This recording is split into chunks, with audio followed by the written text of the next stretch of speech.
काल जे आंदोलनामुळे गुन्हे दाखल केले त्यांचं म्हणणं आहे का ट्रॉफिक जाम झालं होतं, परंतु मलाही माहित नव्हतं एवढा प्रचंड जनसमुदाय तिथे येणार. आम्ही जे एक मंगल कार्यालय तिथं शेगावचं मंदिर आहे गजानन महाराजचं, आणि तिथे तो कार्यक्रम ठेवलेला होता, पण तिथे ते गर्दी शक्य झालं नसतं.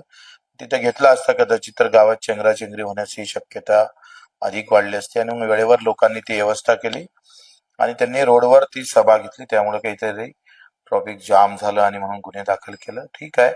परंतु त्याच दिवशी हरिभाऊ बागडे येऊन गेले आणि त्या दिवशी 3 ते 4 रोड पोलीस खूप पोलीस डिपार्टमेंटनं 4 तास ते ट्रॉफिक जाम केलं आणि त्याच्यामुळे शेतकऱ्यांच्या शेतात जाता आलं नाही. बाकीचे रस्ते गावात जाणारे रस्ते बंद झाले.